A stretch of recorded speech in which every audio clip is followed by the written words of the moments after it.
Welcome to Through the Bible in a Year with Pastor John. We invite you to join us at 1 Oakleigh Avenue in North Providence, Rhode Island. This podcast is presented to you by The Way Ministries, supported by listeners like you. For donations, live videos, podcasts, and more, please visit www.thewayministriesri.org. Thank you and have a great day.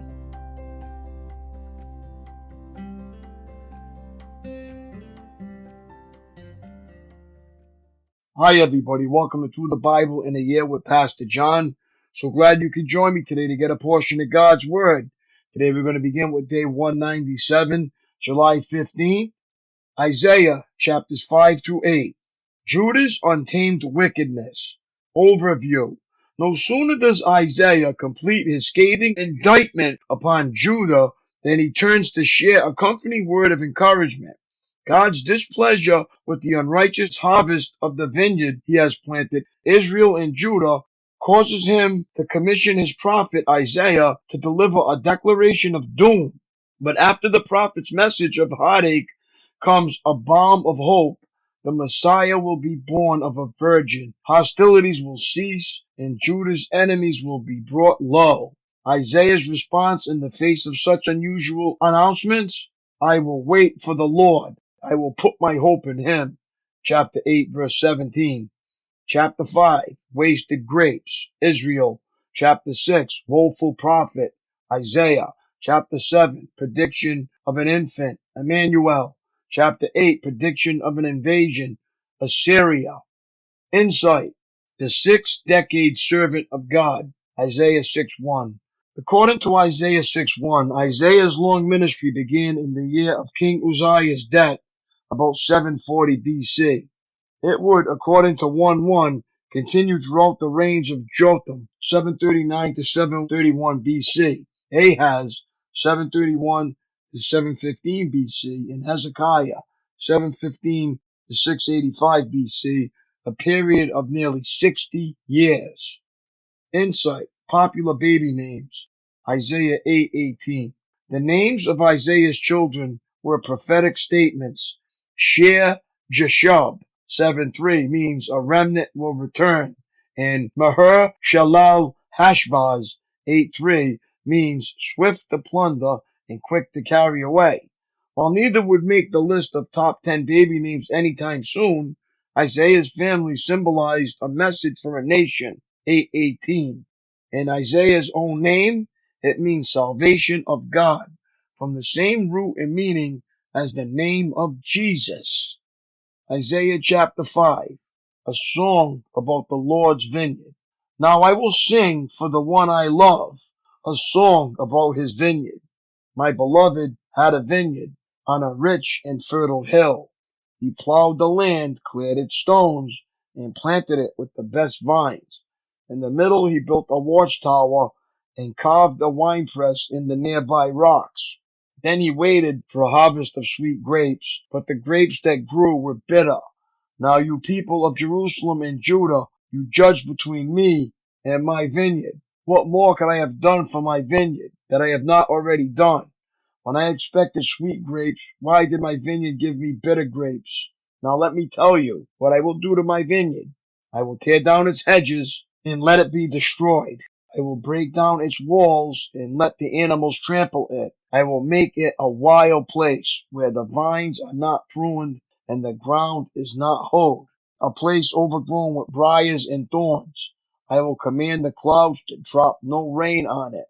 The nation of Israel is the vineyard of the Lord of heaven's armies.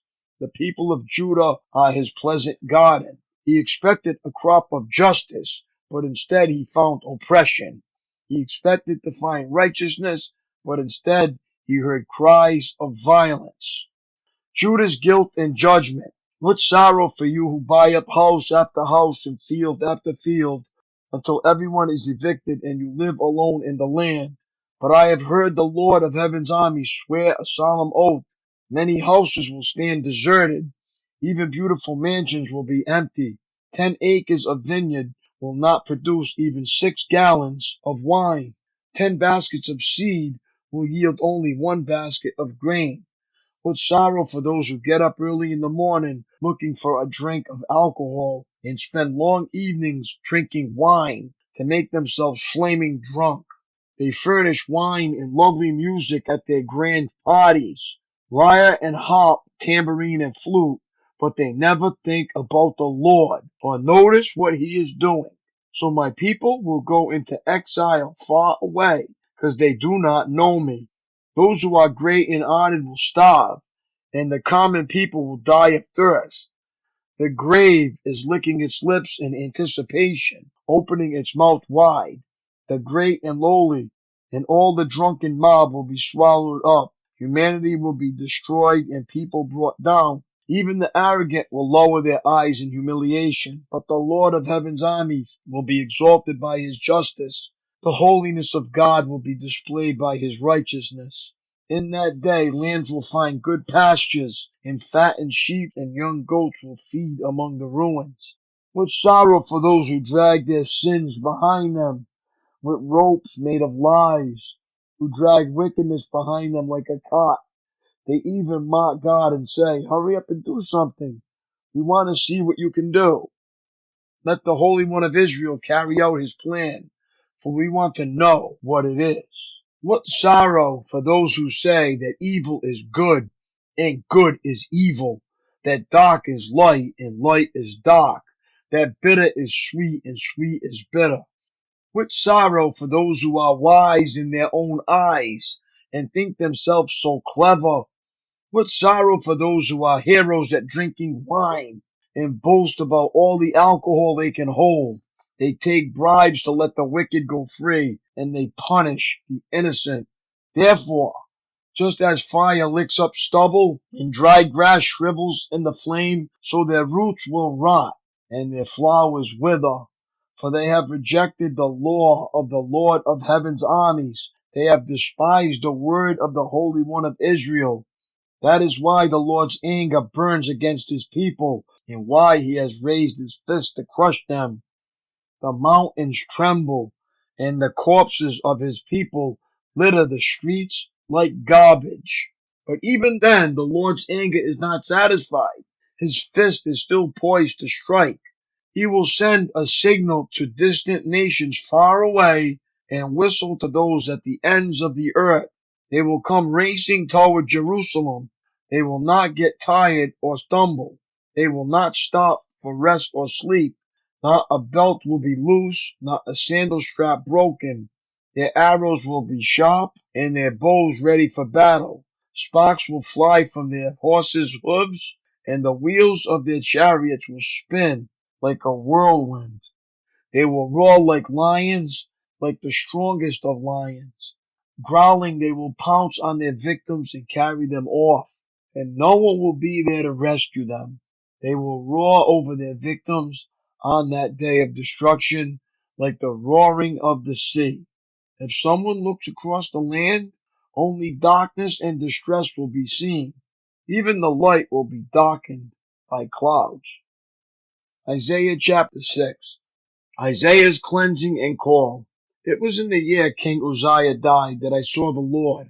He was sitting on a lofty throne, and the train of his robe filled the temple.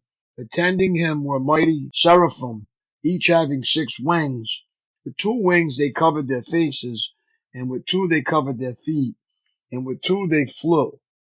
They were calling out to each other, Holy, holy, holy is the Lord of heaven's armies. The whole earth is filled with his glory. Their voices shook the temple to its foundations, and the entire building was filled with smoke. Then I said, It's all over. I am doomed, for I am a sinful man. I have filthy lips, and I live among a people with filthy lips. Yet I have seen the King, the Lord of heaven's armies. And one of the seraphim flew to me with a burning coal he had taken from the altar with a pair of tongs. He touched my lips with it and said, See, this coal has touched your lips. Now your guilt is removed, and your sins are forgiven. And I heard the Lord asking, Whom should I send as a messenger to this people? Who will go for us? I said, Here I am, send me. And he said, Yes, go, and say to this people, Listen carefully, but do not understand. Watch closely, but learn nothing. Harden the hearts of these people. Plug their ears and shut their eyes. That way they will not see with their eyes, nor hear with their ears, nor understand with their hearts, and turn to me for healing. Then I said, Lord, how long will this go on? And he replied, until their towns are empty, their houses are deserted, and the whole country is a wasteland, until the Lord has sent everyone away, and the entire land of Israel lies deserted. Even if a tenth of a remnant survive, it will be invaded again and burned. But as a terebinth or oak tree leaves a stump when it is cut down, so Israel's stump will be a holy seed. Isaiah chapter 7.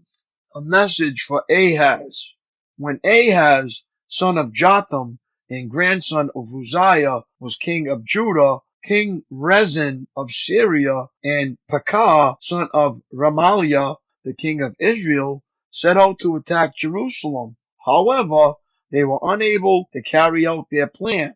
The news had come to the royal court of Judah, Syria is allied with Israel against us. So the hearts of the king and his people trembled with fear, like trees shaking in a storm.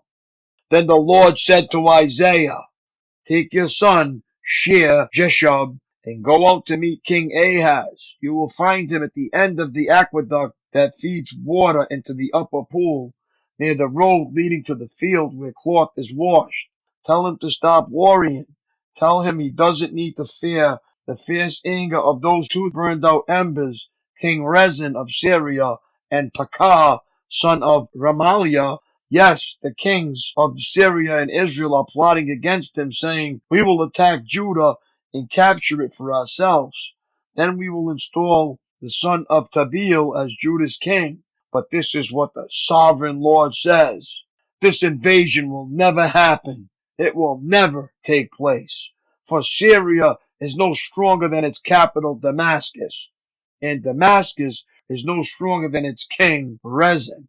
As for Israel, within 65 years, it will be crushed and completely destroyed. Israel is no stronger than its capital, Samaria, and Samaria is no stronger than its king, Pekah, son of Remaliah. Unless your faith is firm, I cannot make you stand firm. The sign of Emmanuel. Later, the Lord sent this message to King Ahaz. Ask the Lord your God for a sign of confirmation, Ahaz.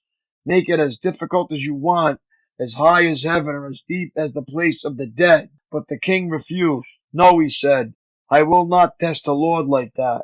Then Isaiah said, listen well, you royal family of David. Isn't it enough to exhaust human patience? Must you exhaust the patience of my God as well? All right then, the Lord himself will give you the sign. Look, the virgin will conceive a child. She will give birth to a son, and you will call him Emmanuel, which means God is with us. By the time this child is old enough to choose what is right and reject what is wrong, he will be eating yogurt and honey. For before the child is that old, the lands of the two kings you fear so much will both be deserted. Then the Lord will bring these things on you, your nation, and your family. Unlike anything since Israel broke away from Judah, he will bring the king of Assyria upon you. In that day the Lord will whistle for the army of southern Egypt and for the army of Assyria. They will swarm around you like flies and bees. They will come in vast hordes and settle in the fertile areas and also in the desolate valleys, caves, and thorny places. In that day the Lord will hire a razor from beyond the Euphrates River, the king of Assyria, and use it to shave off everything, your land, your crops, and your people. In that day a farmer will be fortunate to have a cow and 2 sheep or goats left. Nevertheless, there will be enough milk for everyone because so few people will be left in the land. They will eat their fill of yogurt and honey. In that day, the lush vineyards, now worth 1,000 pieces of silver, will become patches of briars and thorns. The entire land will become a vast expanse of briars and thorns, a hunting ground overrun by wildlife. No one will go to the fertile hillsides where the gardens once grew, for briars and thorns will cover them. Cattle, sheep and goats will graze there. Isaiah chapter 8. The coming Assyrian invasion. Then the Lord said to me, make a large signboard and clearly write this name on it. Maher Shalal Hashbaz. I asked Uriah the priest and Zechariah son of Jeberechiah, both known as honest men, to witness my doing this. Then I slept with my wife, and she became pregnant and gave birth to a son. And the Lord said, call him Maher Shalal Hashbaz.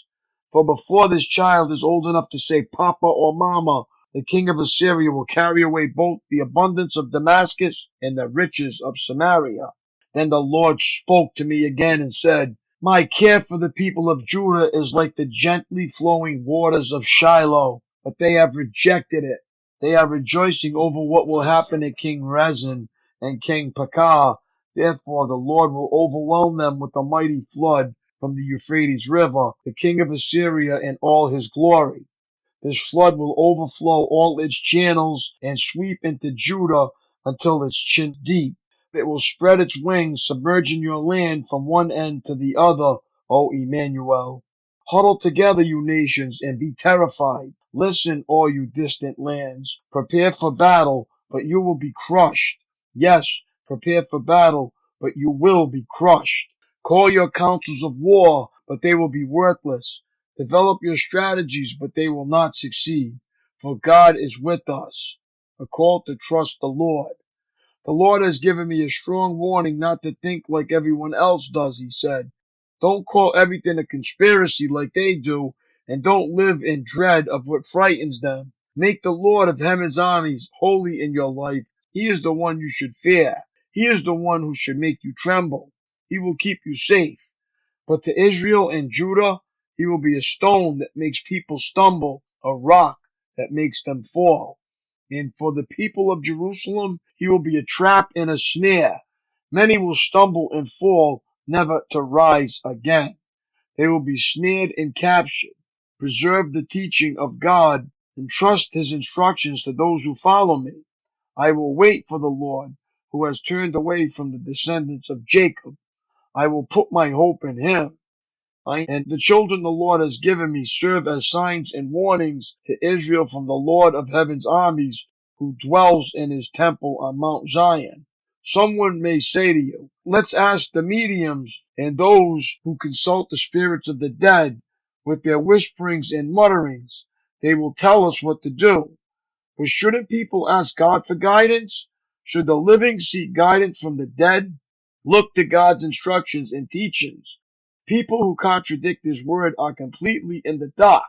They will go from one place to another, weary and hungry, and because they are hungry, they will rage and curse their king and their God. They will look up to heaven and down at the earth. But wherever they look, there will be trouble and anguish and dark despair. They will be thrown out into the darkness.